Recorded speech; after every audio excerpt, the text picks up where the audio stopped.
Bonjour, je m'appelle Ami et je vais vous présenter un livre que j'ai lu avec mes camarades. Le livre s'appelle Rouge Rubis et il a été écrit par Kirsten Dier, une écrivaine allemande. Dans ce livre, il a 6 personnages importants. Gwendoline, la personnage principale, Gideon, un autre porteur du gène, Charlotte, la cousine de Gwendoline, Leslie, la meilleure amie de Gwendoline, Lady Arissa et Tante Maddie.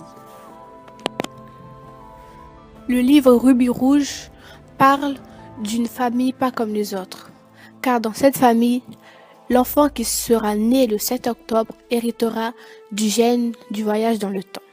La famille pense que c'est Charlotte, car elle est née le 7 octobre, mais ce n'est pas elle, c'est sa cousine Gwendoline, qui voit des fantômes au lycée.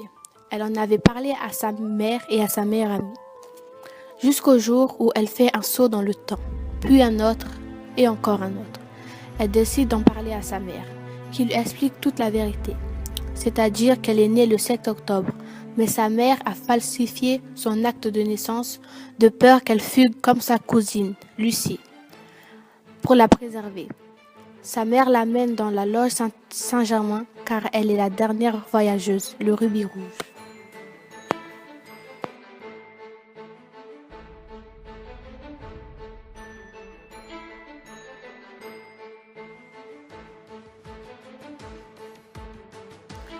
Tout d'abord, il faut savoir qu'on a vu des extraits du film, mais pour Rouge Rubis, c'est bien ce qu'il s'est passé.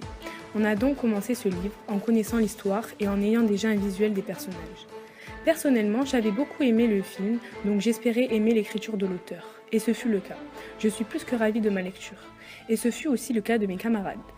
On a vraiment passé un super moment, et même si on n'a pas été surpris par les événements, puisqu'on connaissait déjà, on a été surpris de découvrir à quel point on préférait encore plus la lecture au livre, puisqu'encore une fois, on se rend compte que la lecture apporte tellement de détails sur le fond que le film ne peut donner. C'est donc une lecture que l'on conseille vivement.